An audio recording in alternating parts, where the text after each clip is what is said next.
Hello, everybody, and welcome back to OMB Reviews. I am the critic who is a cynic. How is everyone doing this morning? Welcome back to the Good Morning Asgard podcast, which is episode 558 of the Welcome to Asgard podcast. That's right, we are in our summertime series.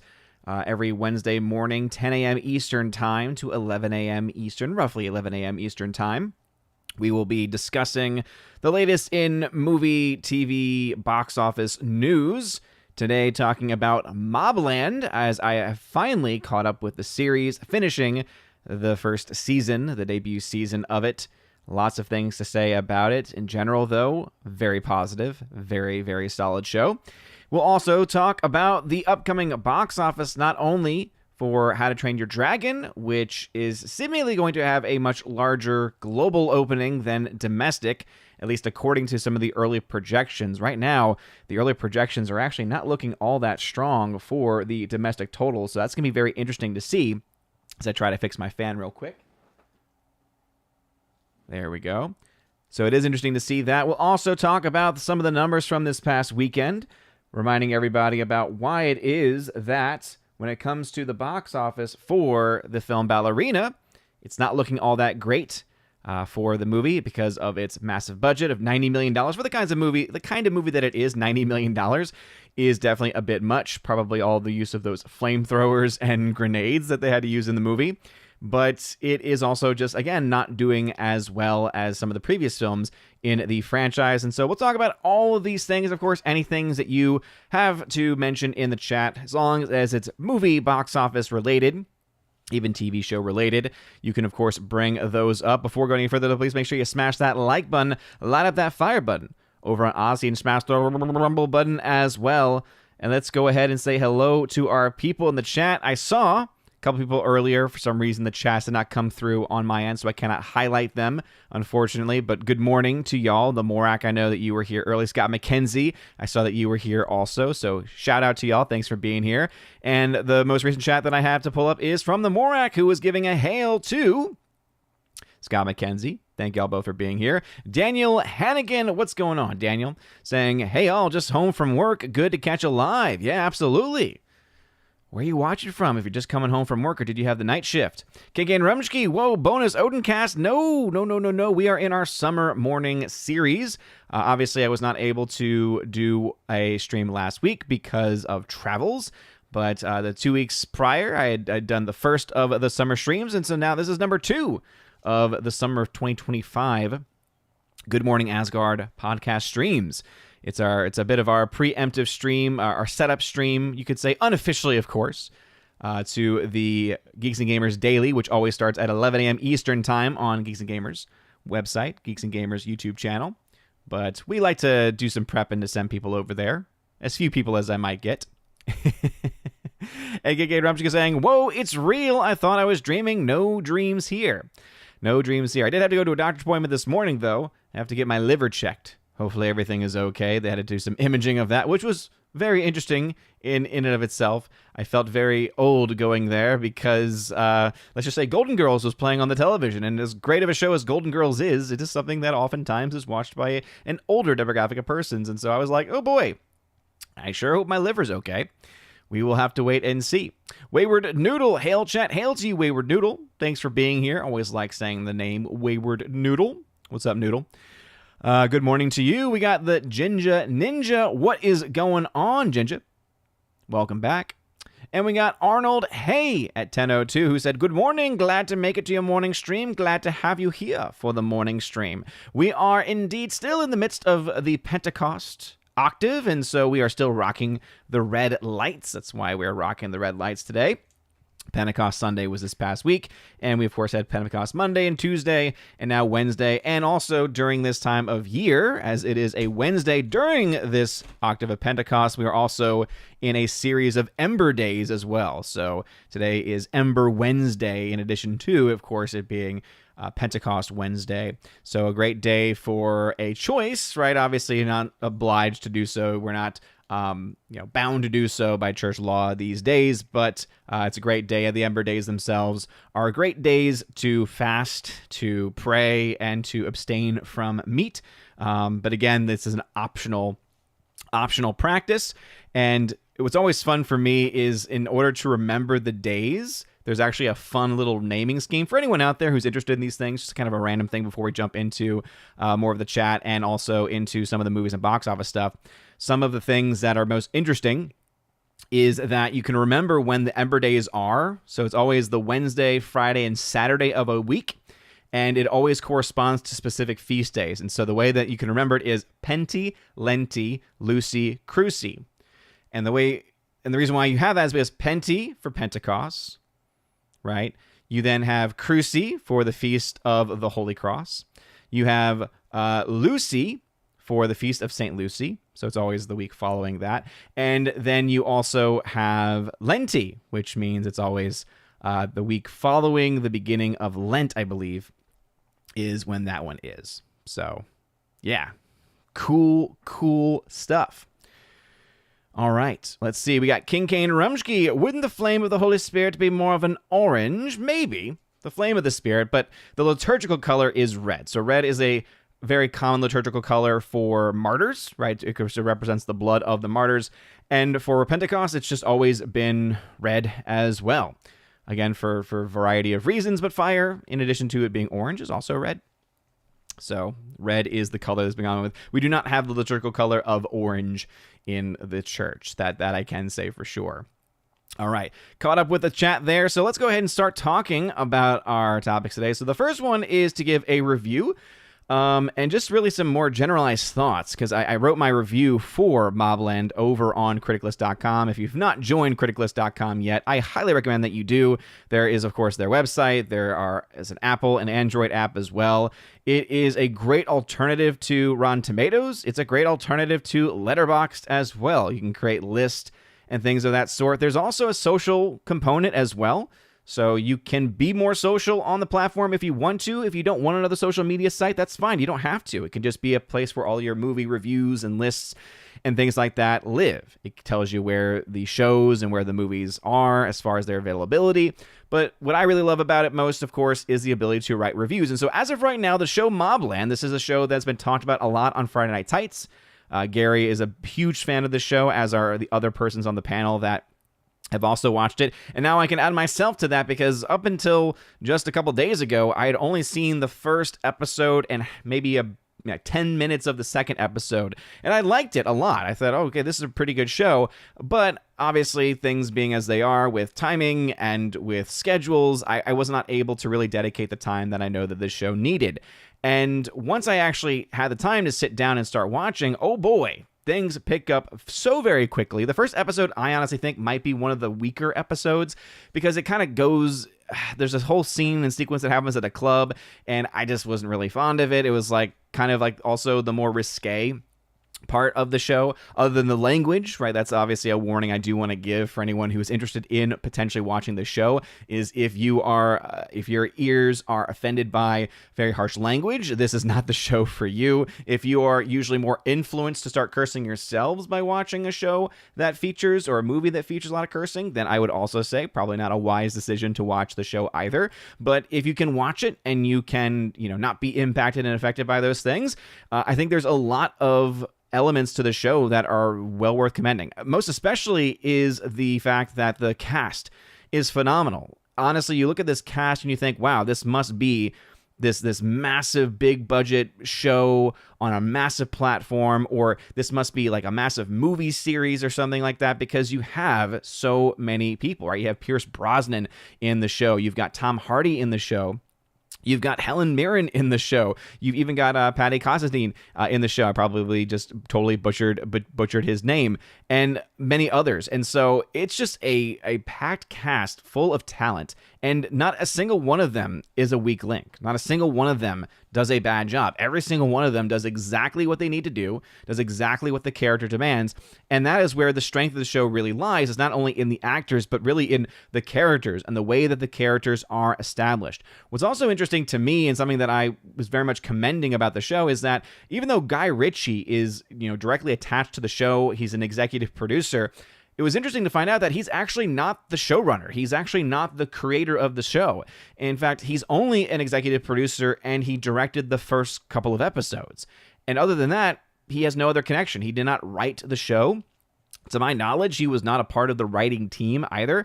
And yet it definitely feels like a Guy Ritchie production. So clearly he attached himself to this project because he saw a lot of things that he liked. He saw a lot of things that maybe he even felt, this might have been inspired by some of his previous work, especially in you think back to some of his older films, like Snatch, for instance. It's like, okay, probably could see that, especially with the dialogue and just the very fast-paced nature of some of the scenes and sequences.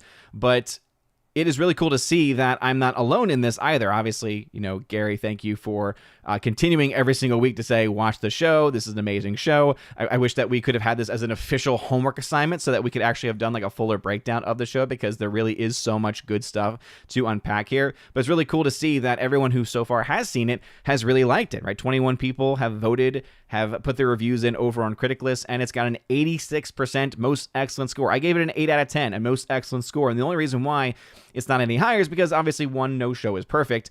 But also, two, because I do think, obviously, as someone who is a Catholic, someone who takes their faith very, very seriously, I'm always going to have to deduct points and give those warnings about the language and about, again, in the first episode especially, some of the more sexualized elements. The one really good thing about this show, though, is that the whole like sexual depravity, which is so common in HBO, is just so common in a lot of these other streaming platforms, is not really common in this show, which also surprisingly on Paramount Plus. That's the other thing too, right? It comes across as a show that you think would have a little bit more gravitas, and instead it's on the one platform that seems to have some of the best shows out there.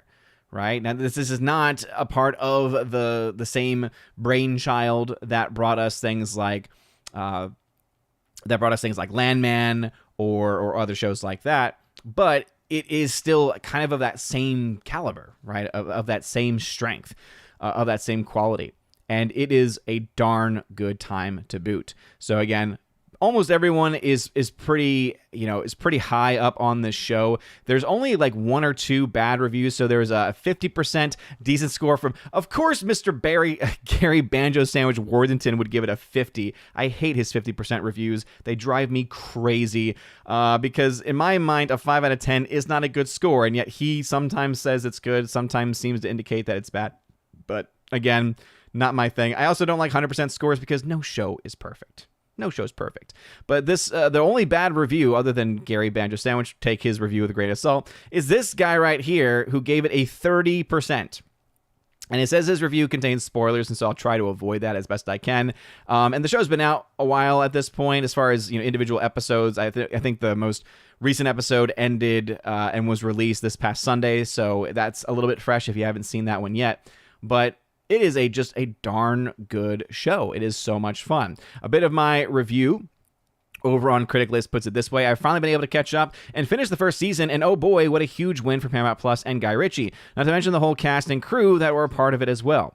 Not only does the show have a movie-like feel to it as far as its cast, effects, technical elements, and overall look and feel, but it also was able to tell a story that never feels slow, keeps you on your toes, and most importantly, demands that you pay attention. Of course, I am not a grammar expert here, / I do not proofread my reviews before I write them. It also shows you that I'm not using AI either. I'm used to being able to play a game or make a rosary while watching a movie or a show. But when it comes to MobLand, I found that it deserved my full attention and honestly needed it to be able to follow the story and keep up with the various character arcs with all of their twists and turns. Obviously, I do wish that the use of nudity and sexuality were not present, as the majority of the show proved that it was not needed to convey what was going on, because again, there are a lot of times they could have done something, but then they didn't.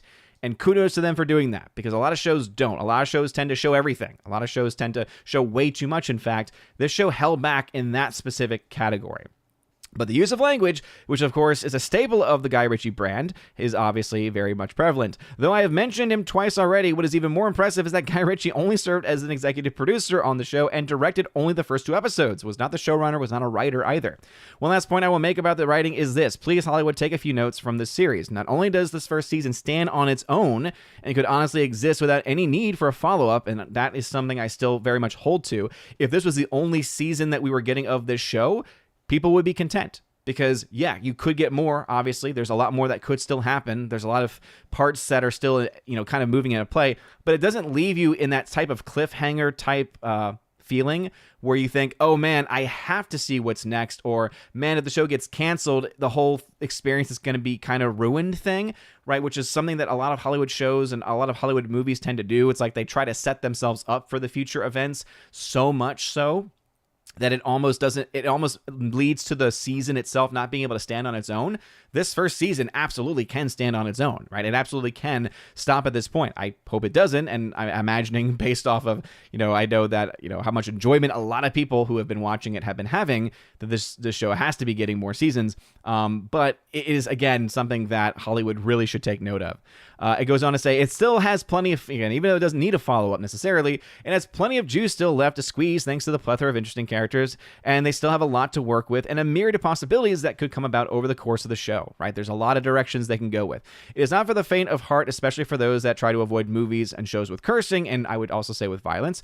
Honestly, the only downside is just how much of it they use. Several times also the Lord's name is used in vain, and again, that is never justified in my opinion. Though it may make dialogue come across as more authentic, it has ultimately no place in this world. And the other thing too is, just like you don't need the nudity and sexuality to make your point and to get it across, you also don't need cursing to do that either. And I know that that's going to be a minority position, especially in the space that I exist in within on this platform, but it is, I think, true, right? The fact that there are channels that exist that can cover materials from movies, can review movies and shows and be as effective, if not more effective than others, and not have to use cursing or language to get the point across. The same is also true of writing as well.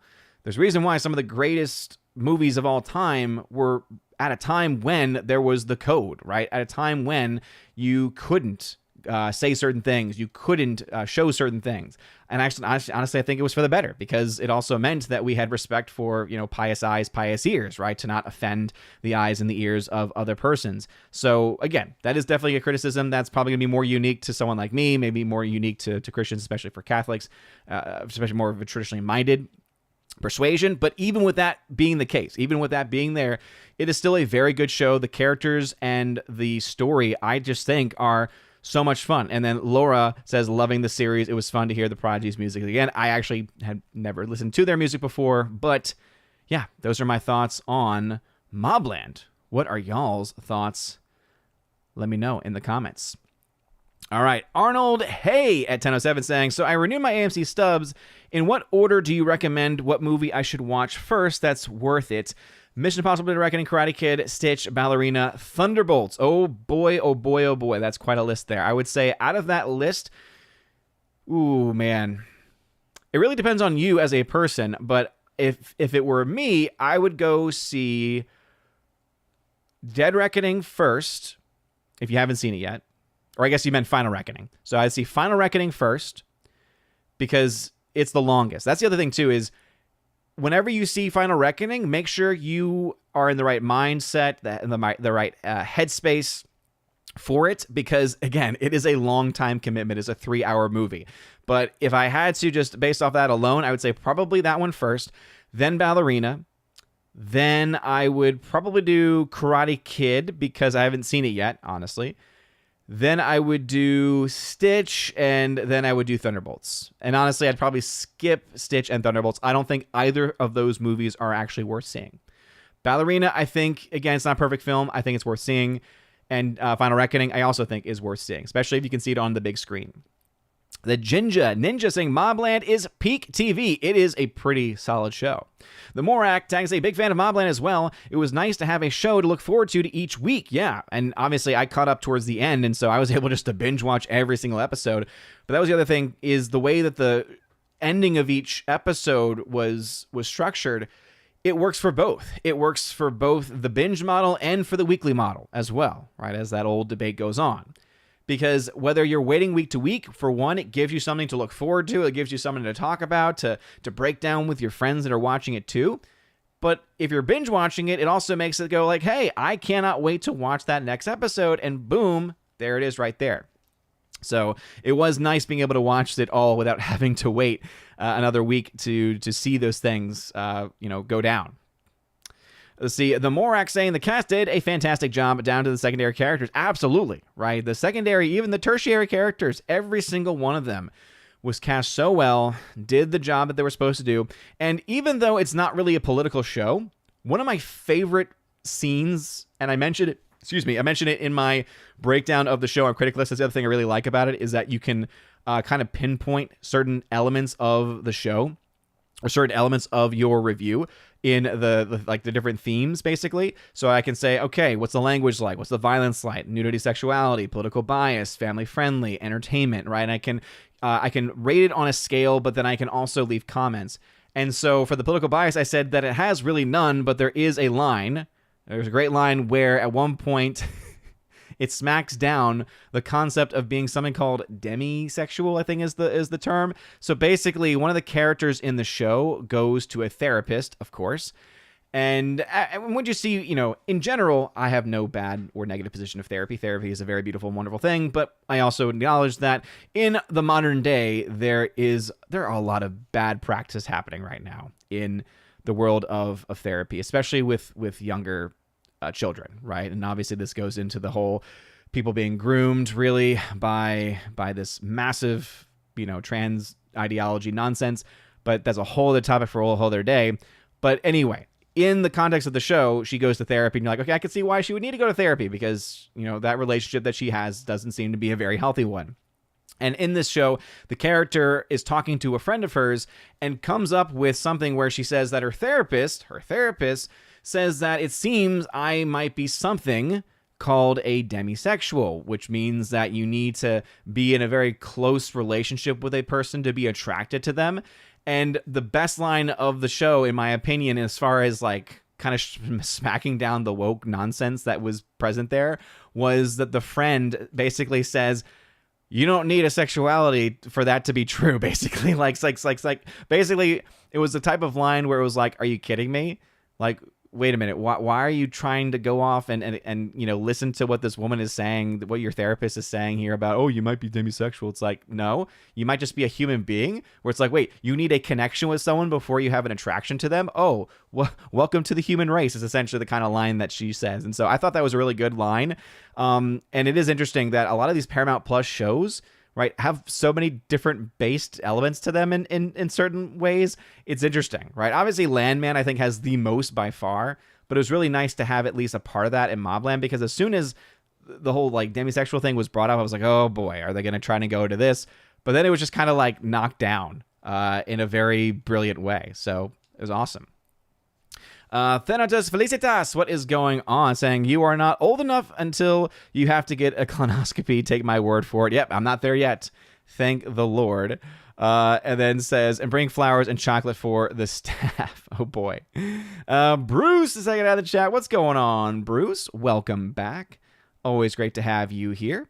All right, caught up with the chat there. So with that, we can now jump right back into talking about some box office stuff, because we do have some movies coming out over the course of the next few weeks, and we have some early projections, some initial estimates, including for this weekend, which is going to have the premiere of How to Train Your Dragon live action. But before we go into those numbers, we have to always remind everybody that when you come here, you have something very special going on. There's a lot of other channels out there that cover box office, that cover math, and none of them can do this. Time to see a real math magician at work!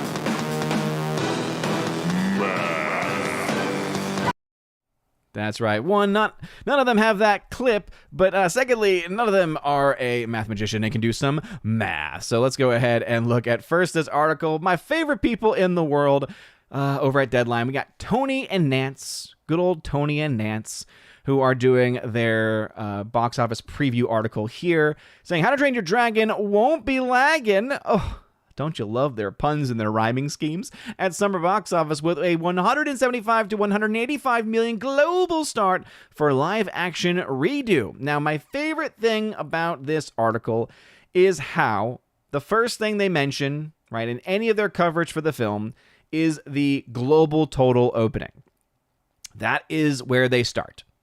175 to 185 million global start. That's an important factor because it is able to mask the fact that the domestic opening, as of right now, is not tracking very well. Now, I will say this. Personally, I think the movie's going to do really well.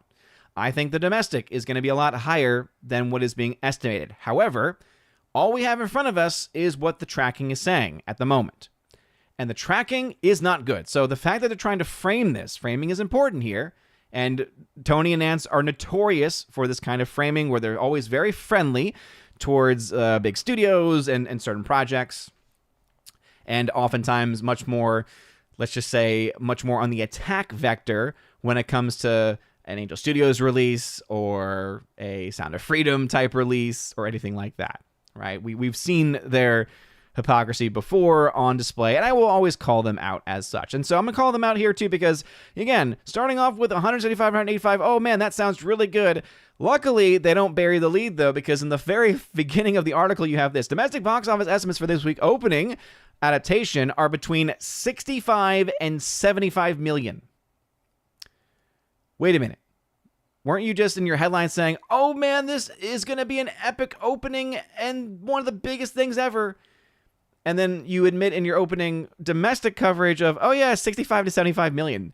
If it only opens to that domestically and doesn't have a very, very good hold in week 2, oh boy, that spells a lot of trouble for the film. That spells a lot of trouble. Now again, do I think that's going to happen? No. I don't think it's going to happen. I think, historically, there is more than enough reasons for us to think this film is going to do a lot better than those projections, and that over time, it will do very, very well. Now, it goes on to say, don't be shocked if this beloved title overperforms. Again, that is, I think, an important factor to name. But the fact that this is still the number, right? This is still the projection, that is an important factor. You go over to Box Office Theory, and Box Office Theory also has something similar. Now, what's interesting is that usually Box Office Theory will have a higher projection for films that seem to be, right, that they seem to be able to, get a lot of word of mouth going for it, that seem like it'll have a lot of walk-up traffic. They're normally able to project that pretty early on, right? I remember for Barbie, right, when the initial projections for Barbie's box office came out, Box Office Theory was on top of it. They saw the social media coverage. They saw the pre-sales. Like they used a lot of different things to calculate, right? Sean Robbins over on Box Office Theory, he used a lot of different elements to calculate these numbers. Whereas the traditional market, the traditional sites like Deadline, they use their own, kind of outdated version and outdated way of tracking things, which really hasn't shown itself or proven itself to be that effective. The one issue and the one problem with the things like Box Office Theory or Box Office Pro or even Box Office Report, right, the things that they do is that it's a lot more difficult in the world today to predict box office. And so theirs can usually be much more kind of all over the place. So they could be overprojecting a film by quite a lot. They could still underproject on a movie. But they're much more likely, it seems, on average, they're much more likely to pinpoint where the box office range is actually going to fall, where it's actually going to be. And normally it's better and usually it's more accurate than those traditional trackers like those over at Deadline, etc. So even though, Box Office Theory is tracking $67 to $77 million or a $72 million domestic opening for How to Train Your Dragon. Now, this is as of the 5th of June, so this is still old, right? This is almost a week old, and so Lord knows there are pre-sale numbers. Lord knows that there is updated social media numbers as well, and so I imagine that this projection will likely change. Now, again, the most recent we have is Deadline, saying 65 to 75 million. If this follows the typical trend, which, again, I follow stuff every week, and so I'm usually pretty caught up on the trends and what's going on here. So if it follows the trend, what we should be seeing is whereas they will be having it at 67 to 75 million and probably even going into Thursday night, we'll still have that number. Maybe it'll tick up a little bit. Maybe it'll tick down a little bit. You'll have Box Office Theory and others come in with their official projections sometime today or tomorrow, and they will probably be on the higher side. They're probably going to have a much higher range for this film. And again, if it follows the same tracking, if it follows the same trajectory, that other films have so far this summer. And really over the past several months, right? A lot of times what will happen, especially when these bigger movies, you think back to the Minecraft movie, we can think back to a lot of others. Usually that's how it goes, right? The box office tracking, the traditional one is lower, and then box office theories is a little bit higher and usually tends to be a bit more accurate. So, for instance, they have projected a 26 to 34 million opening with a pinpoint forecast of 30.5. The film actually came in a little bit below their low-end number. And again, that's not a dig against box office theory. Everyone was kind of wrong on that one. I think people gave a little bit too much credit to the presence of John Wick in the movie, too much to the presence of Keanu Reeves in the movie having an impact. Ended up being the worst opening in franchise history, right? Box office-wise, it was higher total number, even adjusted for inflation, than the first John Wick, but ticket sales, that is actually where the first John Wick actually had more tickets sold in its opening weekend domestically than Ballerina did. So I think that says a lot about that movie. That being said, How to Train Your Dragon, right now, according to the tracking, it does not look good. So again, I go back to this title, I go back to this headline of, oh, it's not going to be lagging at the box office, y'all, right? This global number is huge. It's like, okay, so you're saying it's going to have about $100 and $120 million international opening. Okay, that's like basic. That's very like, oh, this movie should be doing at least that much. And then you're glossing over the fact that it's like, oh yeah, 65, 75 million domestic. Keep in mind that when it comes to box office, we go over this all the time, right? Studios get 55% of the box office receipts from the domestic market. They only get 40% of the box office from the international. And in China, they only get 25%. So to have a much higher international presence is not a good thing. A movie like this needs to have strong domestic and then a middling to strong international. It's basically saying it's much more important for a movie like this to have a stronger domestic than it is to have a stronger international. Unless, of course, its international is completely insane and its domestic is at least, okay, is at least comparable. But there has to be a domestic presence to some extent because, again, of how much more they get back in overall box office receipts from them, especially in those first couple of weeks when they make the most money back. So anyway, that's the tracking right now on that film. Some other tracking as well before jumping back into the comments. Obviously, we've got another film from A24 coming out this weekend. That is The Materialist. So the early tracking as of at least a week ago was around 8.5 million to 13 million, so around 9 million for Pinpoint. There's a film called The Unholy Trinity. Just the name alone makes me not have any interest in the film whatsoever. There is on the 15th, so on Sunday, I believe, you're going to have Indiana Jones and the Last Crusade, Fathom event. So I'm sure some people are going to be excited for that. Next week is really exciting for me, at least, because we have 28 Years Later coming out from Sony. Big fan of the 28 franchise. Both of the previous films were really good. Can't wait for this one. Looks like it's going to be right on the money. $42 to $50 million for this movie. I think it's going to be a rated R film as well. That's a pretty solid opening for that. Let's see if we can do actually some, because we like to do things live here on the channel. It helps keep me honest, right? So 28 Years Later, budget of $75 million. Oof. Okay, that's a bit high. That's a bit high, I feel like, for this franchise. Let's see if we can pull up 28 Weeks Later. That one cost only $15 million. Oh my goodness. What? I didn't, because I knew these were lower budgets. Okay, so let's go back to the original 2002 film from Danny Boyle. An $8 million budget. $8 million is all they spent for 28 Days Later. It did so well. Alex Garland was a part of this as well. Alex Garland, some people like him, some people hate him. He did Sunshine, which I personally really liked. He's done a lot of other things too, but he's also, let's say he's also done a couple of things that people haven't enjoyed either. I'll pull him up real quick. So just to give you an idea of his career. So he did 28 Days Later, which was great. Sunshine, great. So love that film. 28 Weeks Later, he was uncredited, interestingly enough, as a writer. So also, I think, really good. Never Let Me Go, I never actually saw that. Dread, he was a writer. Dread was fantastic. Apparently, he was part of the directing team there as a producer as well. He then did Ex Machina, which I think is probably his best movie or one of his best movies. It's so good. That's why I was so excited when they announced Annihilation, and then Annihilation sucked.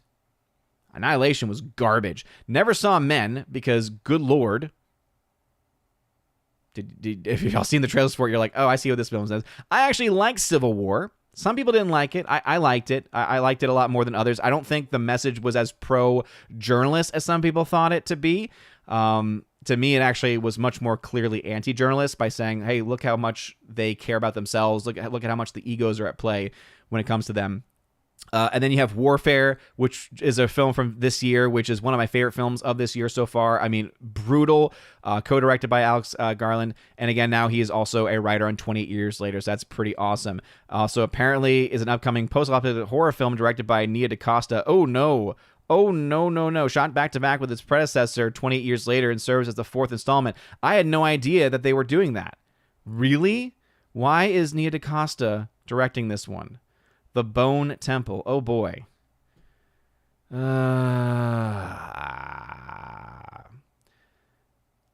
Goodness gracious me. Fourth installment of the series stars Cillian Murphy. Cillian Murphy? What? A sequel to The Bone Temple, the final film of 20 Years Later is trilogy is in development with Danny Boyle set to return as director. Wait a minute. Sequel to The Bone Temple. A sequel to The Bone Temple, the final film of the 28 Years Later trilogy is in development. Wait. So 28 Years Later is going to get its own trilogy? Whoa. Okay, this is all news to me, guys. Okay, so hey, some fun facts here. Some of y'all might have already known this. I did not. So apparently, you have the 28 Days, 28 Weeks Later films, and now you have 28 Years Later, and this is going to be a part 1, interestingly enough. So 28 Years Later part 1 is what's coming out this week, or next week, I should say. Next year, you then have 28 Years Later 2, I guess called The Bone Temple. So that is going to be directed instead by Nia DaCosta. I don't know why they're breaking that up directing-wise. They have the same producer. They have the same writer. That's very weird. Don't know why that's happening. But then apparently, you then have another film also being shot, which is going to be a sequel to The Bone Temple, which is going to be the final third film in the 28 Years trilogy. Wow, okay. So maybe that can explain why the budget for this most recent one, because again, 20 Days Later, only an $8 million budget, kind of getting back to the topic at hand. Had to go off on that segue, though, because, oh man, that's pretty exciting. That's pretty exciting. But yeah, 28 Days Later, and then in 28 Weeks Later, oops, sorry about that. 28 Weeks Later, you had a budget of $15 million, so it went from $8 million to $15 million. So it was able to double its budget. Again, the first film, I think, did pretty well, especially on like home release. But then you go from 8 to 15 to 75. That's pretty high, okay? That's a pretty big budget. What I also find interesting is that Nia DaCosta is directing the second film in the 28 Years Later trilogy, which, again, I didn't know there was a trilogy. That's kind of amazing. Could be good. Could maybe not be. Who knows? But she's also not a producer either. So it's kind of just a weird thing. It's a weird choice. It's a bold choice, Cod, and let's see if it pans out for them. I don't know about that. That is very interesting. Shot back-to-back with its sequel 28 Years Later by Nia DaCosta. Let's see if we can get some background on Nia DaCosta. The Black Girl Dies Last, 9 Days, Celeste, Livelihood, short film career, Little Woods. She did that Candyman movie. She also directed The Marvels. Forgot that she was The Marvels director and writer. Oh, man, oh, man. Oh, boy. Hedda Gabler. So, again, she seems to be of a very particular mind. That has me concerned. And with Alex Garland as a writer on that, with her as a director, that actually would have me concerned. So hopefully Danny Boyle is able to kind of tie all these things together. Again, very weird that he's going to be directing 28 Years Later and then is going to be directing the third film after The Bone Temple, directed by Nia DaCosta. That's weird. What?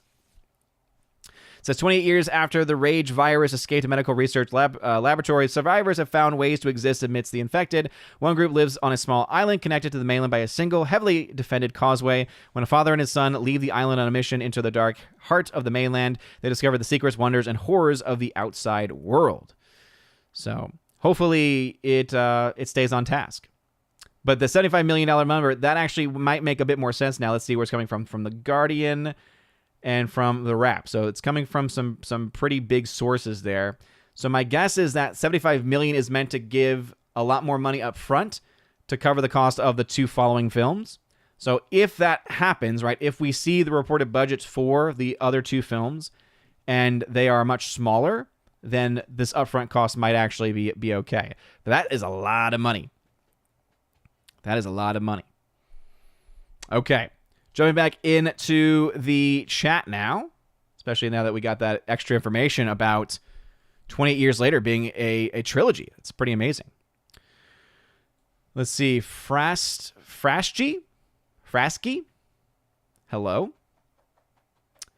Frasky saying, when you see Ballerina flop at the box office, do you think both left and right sides of the culture wars have inadvertently damaged the movie box office potential? No, it's really just one, Frasky. I mean, let's just be honest here. Only one has actually destroyed it, because you can't blame audiences for choosing to not go to see movies. Because that's the only way you can really blame another side, because it's been very much dominated by, as far as the kinds of movies we've gotten, the kinds of stories we've been getting, it's very one-sided. It's very much the left, unfortunately. And I hate to put it in political terms, but that's really the only most accurate way, to not get too, as Tim Pool always likes to say, esoteric, to get too kind of in the weeds on this. Because this is really not the point of the show, and really not the focus of the channel. But no, the box office damage is purely because of Hollywood's decisions. Hollywood destroyed itself during COVID by focusing on streaming. Hollywood destroyed itself also by allowing activists either to run the studios or to be the persons that the projects were given to. Because that is another massive issue, is that the movies that have been coming out and have, in many cases and from many studios, have all been done by and directed by and controlled by activists. Really is no other better way of saying it. And that's driven a lot of people away. So you add both of those elements, both the politics of the studios and the really empty-headed choices they've made to put everything on streaming, drive people away, giving into the madness that was COVID. There's another part of that as well, right?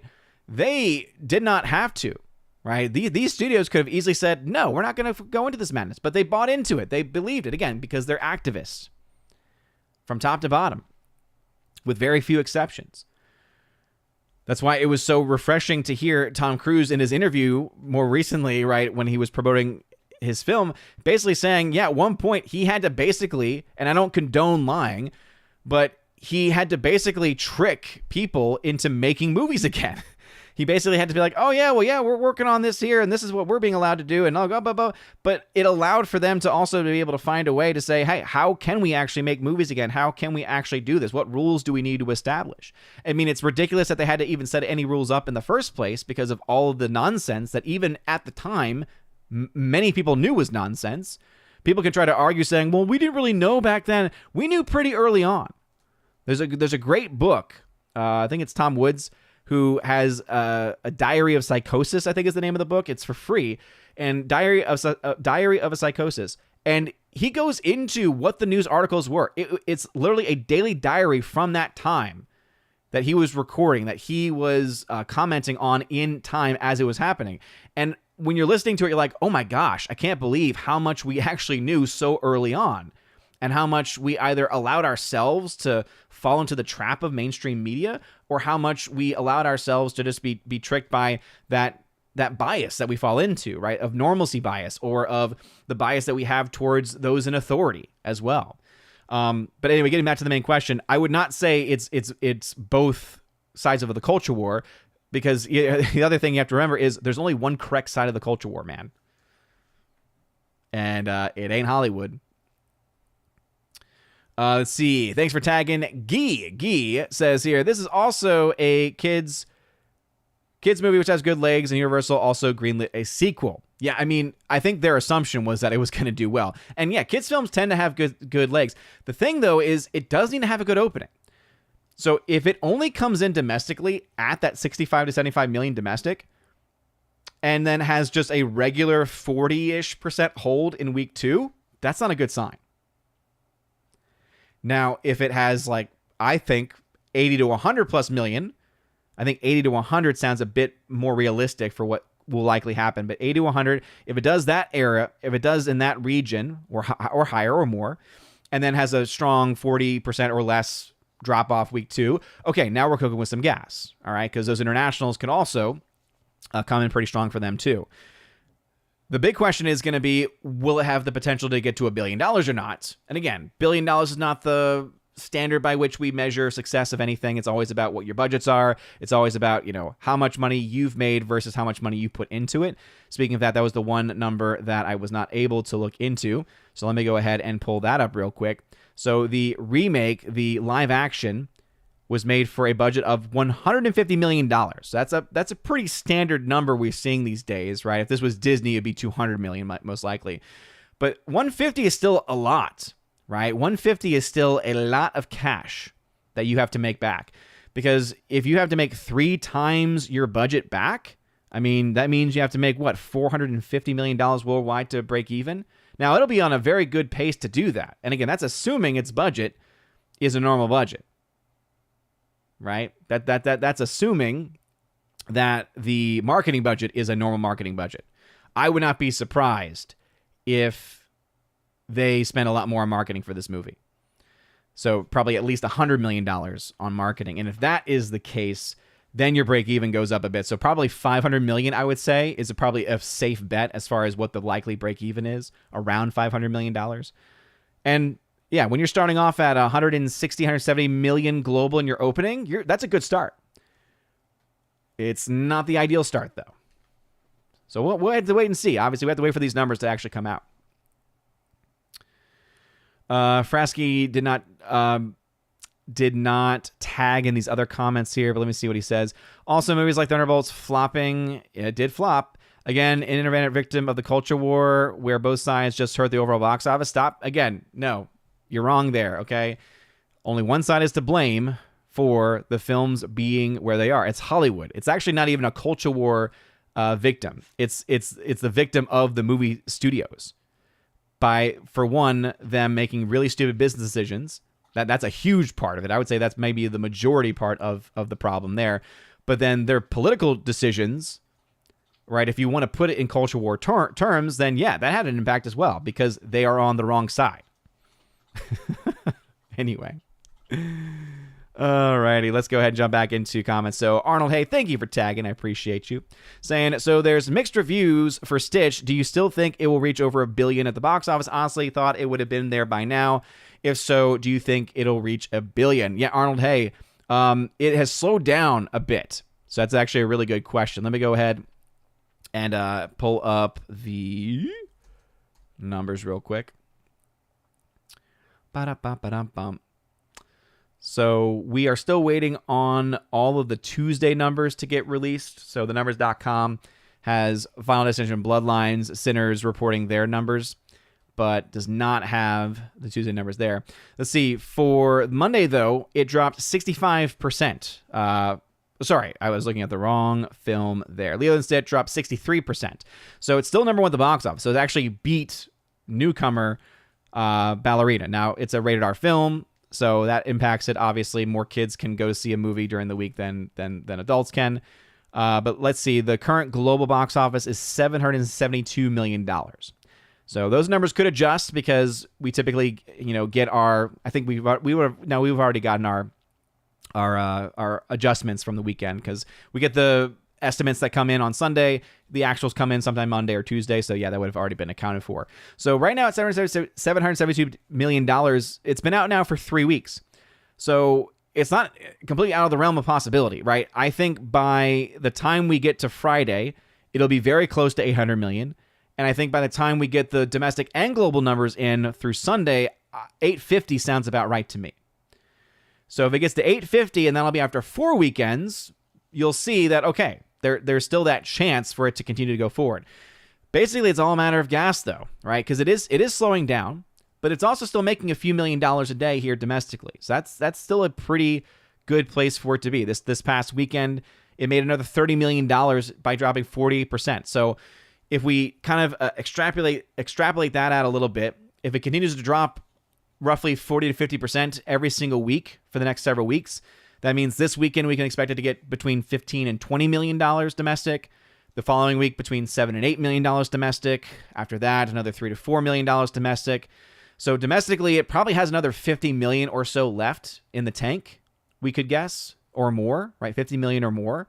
So that would be putting it around $380 to $400 million domestic, which again sounds about right. So if it gets to that number there of 380 to 400 million, right now the international has about $100 million advantage up against it. So if that continues on, yeah, 900 million is, I think, a guarantee at this point. I think 900 million is a guarantee. $1 billion is starting to become a stretch. It's not a guarantee at this point. Now, regardless of that, it's a huge hit, right? So remember, we always talk about $1 billion is not the standard by which you measure success. Star Wars Rise of Skywalker made $1 billion and was still a massive flop because of how much its budget was, right? Lilo and Stitch only cost $100 million to make. Yes, they spent a little bit more on marketing, but they're easily making that back. They're making hundreds of millions of dollars in net profits on this movie here, okay? But yeah, I would say now $900 million is guaranteed. I would bet money on that. Not that I'm a betting man. Whereas $1 billion, I would say 25% chance at this point, based on the numbers that we have in front of us. And again, summer is still a long ways away from ending, so we could still see those numbers. If basically it continues to drop better than that 48% drop, like, again, that was the biggest drop it's seen, or rather, it was on the higher end of like a third week type of drop. So it's a possibility at this point.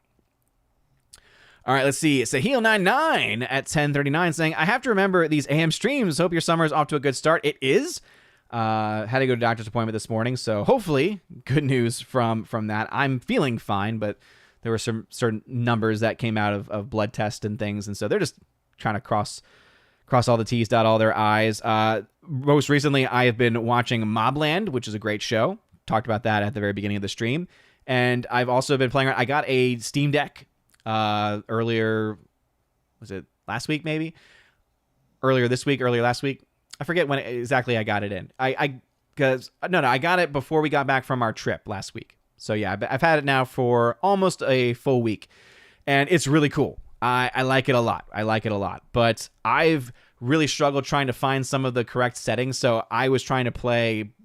First off, I actually did not know. I watch a lot of these streaming channels. So like Retro Gaming Core is a really good channel for retro gaming, emulation, things like that.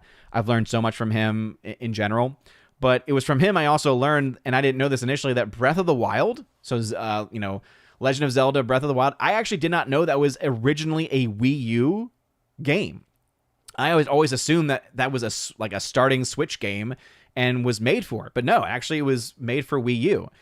And so I was trying to play that on the Wii U emulation side of things. And what's interesting is that the frame rate was really, really bad. And I only just recently, in the past like 12 hours, finally figured out how to change the frame rate. And now it's at 30 frames, and it's a lot better. It's a lot smoother. So I'm having a blast with that. Playing some GameCube games on there too. It's awesome. Again, I know it's probably overkill for those things, but I like how the Steam Deck it has the ability to play all these retro systems that I really like, but then also has not that future proofing necessarily, but is able to play bigger games too. So if you have any Steam Deck recommendations, please let me know. But yeah, I've been playing a lot of that. I've been playing some Pokemon as well, because a lot of generations of Pokemon that I just never got to play. So yeah, I've been in a real emulation kick as of recently. I've really gotten invested. I had already had some of these things, but I had already had a Mii U Mini Plus, which is a really, really good retro system that can play a lot of things. But then the Mii U Mini was said to be discontinued, and so I made sure to get one of those because I'm also a collector, as you can all tell from behind me. I collect movies. I like old school games too. So anyway, if y'all have recommendations on Steam Deck stuff, let me know. Jahas, what's going on, Jahas? I feel like it's been forever, man. Welcome. King and Rumsky, are there any movies left that are one-offs? It's a great question. I really don't know. I mean, it honestly seems like we're in the era of Hollywood where anything and everything could have a sequel at some point, right? The only one that I can think of that I know will not have a sequel and probably will not have a prequel is that 100 Years movie that was made in conjunction with a alcohol company, I think, right, with John Malkovich, where it's not going to release until 100 years have passed. I think we're a few years into that now, but yeah, that's the one I can think of. But even that one, technically, right, once that gets released, AI will be very different by then. So for all we know, hey, maybe at that point our society will be so into AI, they'll be like, yeah, let's make a sequel to that. And then we'll have the AI and AI image of John Malkovich moving forward into time, into all of history. Yeah, but yeah, I mean, F1 the movie, that might be one that's a one-off. It seems like it's more about the sport than it is about a character, so maybe that will be a one-off. Let me see if there's anything else set to come out this year that I can recognize, at least, that will not be spun off in any way. But say they even did a sequel to Nobody. Yeah, so as far as the summer is concerned, no. It's not looking like that's going to happen. But we can hope, I guess. I do miss those films. All right, the Morak. I'm pulling for How to Train Your Dragon. It seems like they took the right approach with sticking to the original story. It does, but it almost sounds like they may have done it to a fault as well. I know Jeremy Johns in his review kind of brought that up. He said he didn't hate the film, but he was also very clearly, I don't know about this one. Maybe that's why the box office is also kind of the way that it is.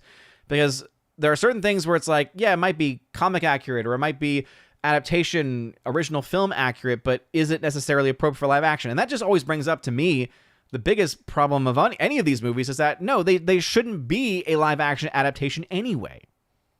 Why are we even having this movie? There's no need for it at all. It seems to me like just a waste of time and a waste of money. If I want to watch the story, I can watch the original movie. But it's because a lot of these studios are out of ideas, and this is all that they can do. And they are seeing dollar signs because they say, hey, some of these things could be big, right? If you go back to the original Disney live-action adaptations, big money. Not so much these days. Snow White is a great example of that fact. But Snow White's also a great example of, yeah, when you stray from the formula, when you stray from the story, when you stray from the source material, you can lose a lot of people if you're not doing it right. So I think, honestly, it'll be most interesting to me to see if the whole Astrid casting impacts these numbers at all. Because apparently the actress that is playing Astrid in the movie, right, this was part of the whole race swap commentary, right, on the casting, apparently she's opened up her big mouth. And I feel like she's stepping in it now with fans. That's never a good thing. You don't want to do that, especially when your movie's about to come out, because that can be sometimes enough to sink your movie. Just ask Rachel Zegler. Like, she had long-term comments that had a huge impact on not just her Snow White movie, but on everything. Again, there was a lot of other reasons why Snow White flopped, but we absolutely can say, without a doubt, Rachel Zegler was a huge part of that reason. So it'll be interesting to see. Again, my gut is saying it's going to do a lot better than these projections are indicating. Keely Chow, what's going on? Welcome back.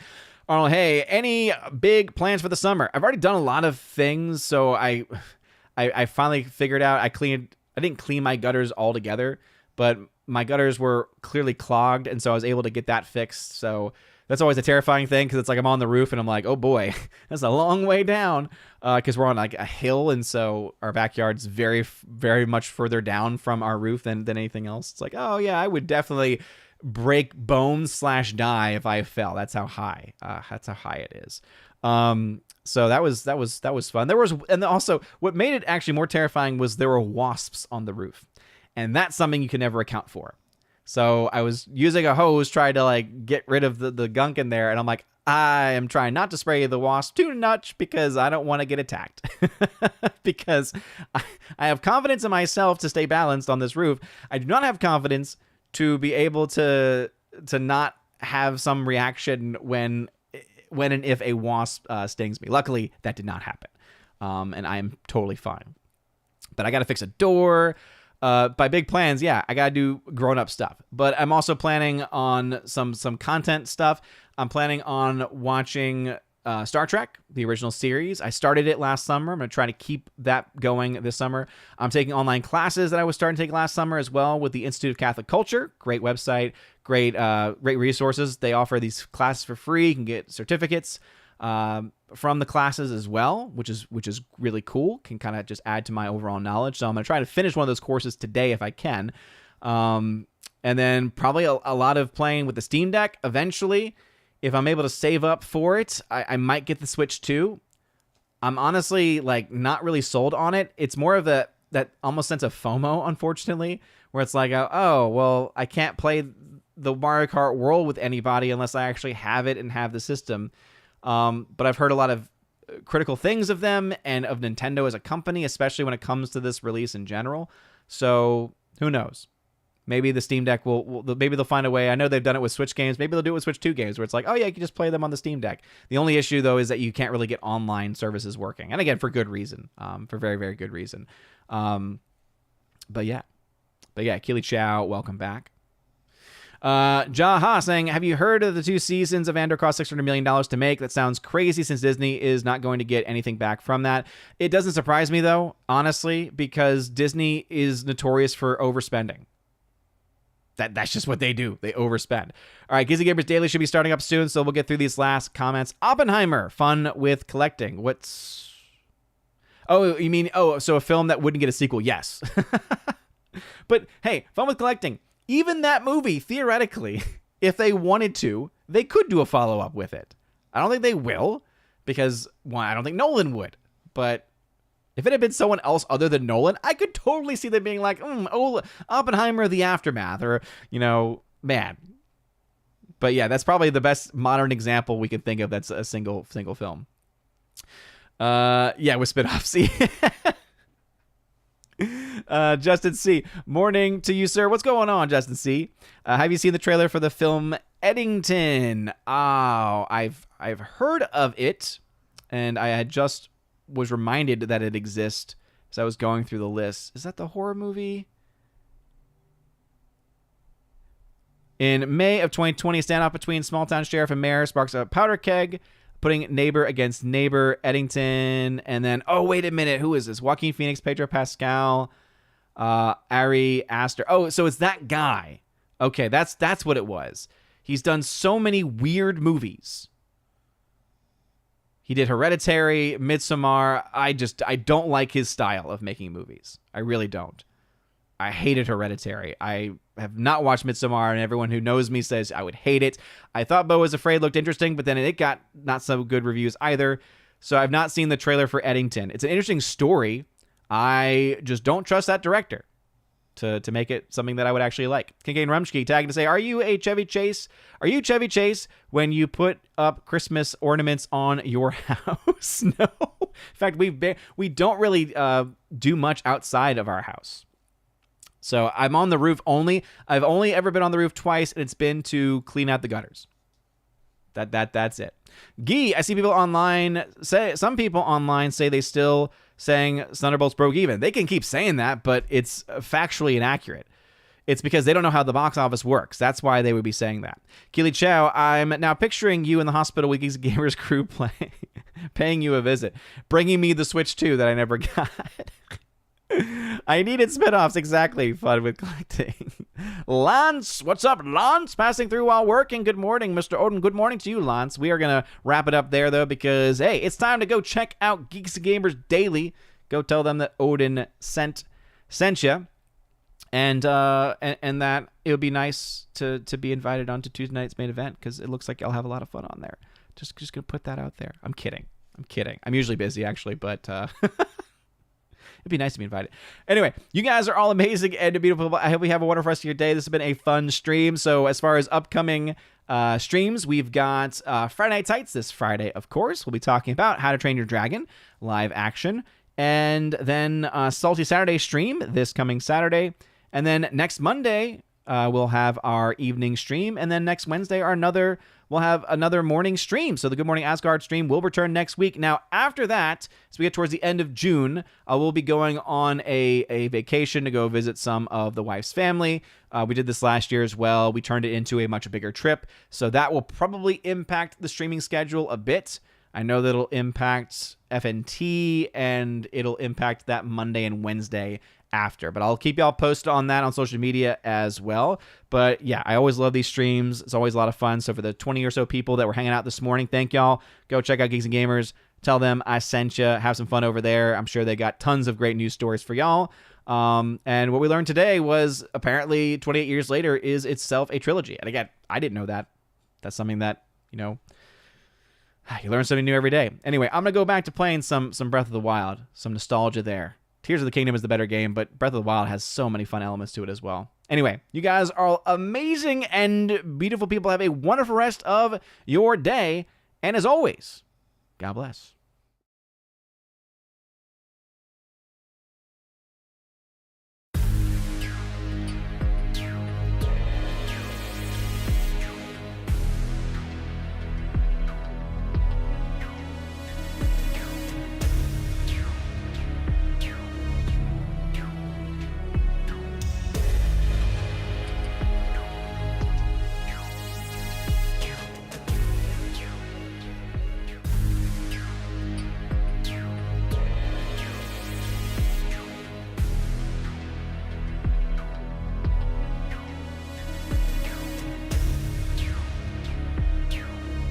And now for a huge special shout out to all of my Chosen of Valhalla members, starting off first with my people on Patreon, Father Luca Illich and Miss Martin Muses. Check out her YouTube channel by the same name, Miss Martin Muses. Also to my Subscribestar people, Matt317. Check out his Twitch channel by the same name, Matt317. Also a huge shout out to my newest YouTube member, Raichu. And lastly to my YouTube member, Mr. Roy. Shout out to you, good sir. And if you want your name shouted out at the end of every live stream and video, check out the top link in the video description below where you get access to that. Also, you get access to a plethora of other things. You get your name listed at the end of every live stream and video, like you saw in those names that came up before this video started. And also access to a giveaways channel that I host over on the Discord server where I give away 4Ks, Steelbooks, Blu-rays, all kinds of stuff. So check that out if you're interested in that. Also, I have an exclusive podcast that I hold at least once a month, and it's always a good time, and you get extra bonus content with that also. So if any of that sounds interesting,